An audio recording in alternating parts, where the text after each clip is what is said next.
శుక్లాంబరధరం విష్ణుం శశివర్ణం చతుర్భుజం ప్రసన్నవదనం ధ్యాయేత్ సర్వవిఘ్నోపశాంతయే. ఈ మంత్రంతో 5 పర్యాయాలు అభిమంత్రించి అన్నాన్ని భుజిస్తూ వాని యొద్ద సర్వధనముండును. దీని ప్రారంభమున లక్ష్మీ బీజమును వైష్ణవ బీజమును చేరిస్తే అది అర్ధనారీశ్వర మంత్రమవుతుంది. అనంగ రూపామదన అనంగ మేఖల అను శక్తుల నామ మంత్రాలు జపించుటచే లక్ష్మి ప్రాప్తించను. కమలదళములపై హ్రీం స్వరములు కాది వ్యంజనములు వ్రాసి మధ్య అభీష్ట స్త్రీ నామధేయం రాయాలి. షట్కోణ చక్రంపై కానీ కలశంపై కానీ రాయవచ్చు. పిమ్మట ఆ స్త్రీని ఉద్దేశించి జపం చేస్తే వశీకరణం అవుతుంది. ఓం హ్రీం ఛూం నిత్యక్లిన్నే మదద్రవే ఓం ఓం అనేది 6 అంగముల మూలమంత్రం. ఎర్రటి త్రికోణ చక్రంపై అష్టదళ కమలం భావించి దానిపై ద్రావిణ్యాదులను పూజించాలి. పూర్వాది దిక్కులందు ద్రావిణి మొదలగు 4 శక్తులను, ఈశానాది కోణములందు అపరా మొదలగు 4 శక్తులను భావన చేసి పూజించాలి. ద్రావిణి, వామజ్యేష్ఠ, ఆహ్లాదకారిణి, అపరా, క్షోభిణి, రౌద్రి, గుణశక్తి అనేవి ఈ శక్తుల పేర్లు. దేవిని ఈ విధంగా ధ్యానం చేయాలి. రక్తవర్ణములకు వస్త్రాలంకారాదులను ధరించి 2 హస్తములలో పాశాంకుశాలను, 2 హస్తాలలో కపాల కల్పవృక్షాలను, 2 హస్తములతో వీణను ధరించి ఉండను. నిత్య అభయ మంగళ నవవీర సుమంగళ దుర్భగ మనోన్మని ద్రాహ అను 8 దేవులను మారాది దిక్కుల కమల దళాలపై పూజించాలి. వీటి బాహ్య భాగాన 5 దళాలపై ఓం హ్రీం అనంగాయ నమః, ఓం హ్రీం స్మరాయ నమః, ఓం హ్రీం మన్మథాయ నమః, ఓం హ్రీం మారాయ నమః, ఓం హ్రీం కామాయ నమః అను 5 గురు కామదేవులను పూజించాలి. వారి హస్తములలో పాశ అంకుశ ధనుస్సు బాణములున్నట్లు ధ్యానించాలి. వీటి బాహ్య భాగాన 10 దళముల పై క్రమంగా రతి విరతి ప్రీతి విప్రీతి మతి దుర్మతి ధృతి విధృతి తుష్టి వితుష్టి అను కామవల్లభలను పూజించాలి. ఓం భం నిత్యక్లిన్నే ఓం ఓం మొదలగు ఓం భం నిత్యక్లిన్నే మదద్రవే స్వాహ వరకు మూలోక్తమైనది.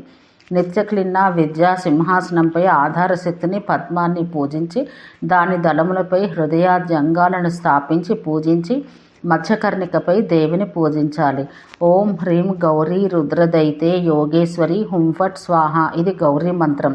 త్వరితాజ్ఞాన నిరూపణం. అగ్నిదేవుడు పలికెను. ఓం హ్రీం హ్రోం ఖే ఛే క్షః స్త్రీం హ్రూం క్షే హ్రీం ఫట్ త్వరితాయ నమః అను మంత్రంతో న్యాసపూర్వకంగా ద్విభుజ లేదా అష్టభుజయగు త్వరితాదేవిని ధ్యానిస్తూ పూజించాలి. సింహాసనాన్ని దానిపై ఉన్న త్వరితాదేవిని ఆ దేవి 4 వైపులా హృదయాద్యంగాలను పూజించాలి. పూర్వాది దిక్కులందు హృదయాద్యంగాలను పూజించి మండలంపై గాయత్రిని ప్రణీతాదేవిని పూజించాలి. 8 దళాలపై హుంకారి ఖేచరి చండ భేదిని క్షేపణి స్త్రీ హుంకారి క్షేమంకర్లను పూజించి మధ్యయందు ఫట్కార్ని పూజించాలి. దేవికి ఎదురుగా ఉన్న ద్వారం యొక్క దక్షిణ వామ పార్శ్వములందు జయ విజయులను ద్వారాగ్రమణ కింకర్ని పూజించాలి. తిలహోమములు చేసినచో సకలాభీష్ట వస్తువులు నశించను. దేవికి అలంకారములకు 8 నాగులను నామోచ్చారణ పూర్వకంగా పూజించాలి.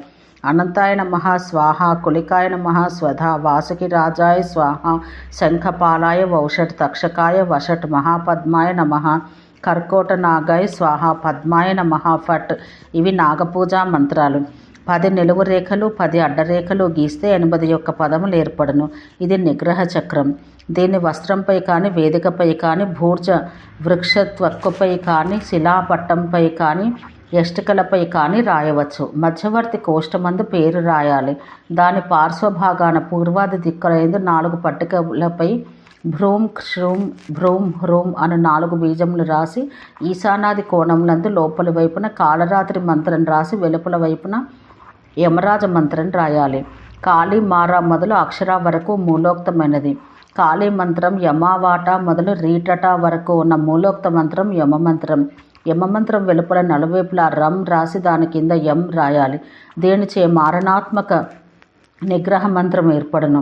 వేప చిగురు మజ్జ రక్తము విషము కలిపిన సిరాలో కొంచెం చితాబొగ్గు నూరి కలిపి దాన్ని పింగళవర్ణముకు సిరాబుడ్డిలో ఉంచి కాకి ఈక కలంతో నిగ్రహ మంత్రం రాసి దాన్ని శ్మశాన భూమి ఎందు కానీ చతుష్పదం నందు కానీ గోతిలో కిందకి పాతాలి, లేదా పుట్టయందు ఉంచాలి, లేదా విభీతక ద్రుమశాఖ కింద పాతాలి. ఇట్లు చేయుటచే శత్రువులందరూ నశింతురు.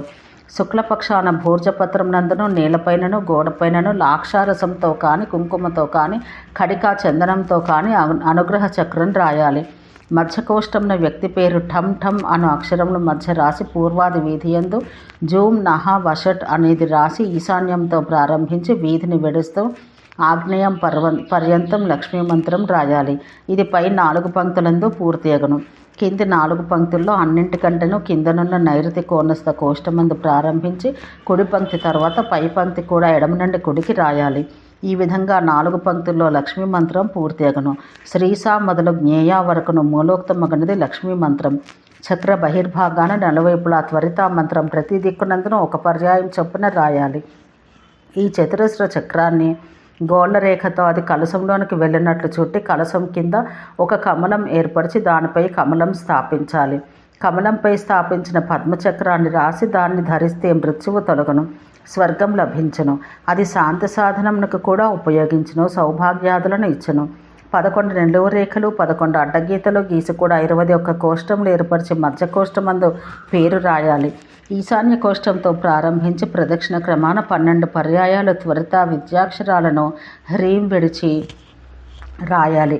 రేఖాగ్ర భాగంలందు త్రిశూల చిహ్నం ఉంచాలి. త్వరిత విద్యావర్ణములను క్రమంగానే రాసి అంతమున కింది వైపు వషట్ చేర్చాలి. ఇది సర్వకామార్థ సాధకమగు ప్రత్యంగిత విద్య. 81 కోష్టములు గల చక్రంపై త్వరిత విద్యాక్షరాలను మొదటి అక్షరంతో ప్రారంభించి రాయాలి. 6 పర్యాయాలు మంత్రాలు రాసిన పిమ్మట అంతంలందు మిగిలిన కోష్టములపై పేరు రాసి చివర వషట్ చేర్చాలి. ఇది 2వ ప్రత్యంగిరా విద్య. సర్వార్థ సాధిక 64 కోష్టములు గల చక్రంపై కూడా నిగ్రహ చక్రమును అనుగ్రహ చక్రాన్ని రాయవచ్చు. ఇది అమృత విద్య. దీని మధ్య కోష్టమున క్రీం సహ హూం అనియు పేరును రాయాలి. బాహ్య భాగాన కమలం ఏర్పరిచి దాని దళములపై విలోమ క్రమాన త్వరిత విద్యను రాయాలి. దాని హ్రీంకారయుక్తములకు 3 వృత్తాకార పంక్తులతో వేష్టించి కుంభాకారం యంత్రము లోపల లిఖితములకు ఈ విద్యను ధరించుటచే సర్వశత్రువులు నశింతురు, సర్వము లభించును. రోగి చెవిలో దీన్ని జపిస్తే సర్పాది విషములు శాంతించును. దీని అక్షరములతో చిహ్నితములకు దండములతో శరీరంపై కొడితే విషం నశించును. స్తంభనాది మంత్రముల నిరూపణం. అగ్నిదేవుడు పలికెను. ఇప్పుడు స్తంభన మోహన వశీకరణ విద్వేషణ ఉచ్చాటన ప్రయోగాలను విషవ్యాధి ఆరోగ్యం మారిన శమన ప్రయోగాలు చెప్పెదను. భూర్జపత్రంపై 6 అంగుళాల కూర్మచక్రాన్ని తాడనంతో రాయాలి. దాని ముఖంనందును పాదములందును మంత్రన్యాసం చెయ్యాలి.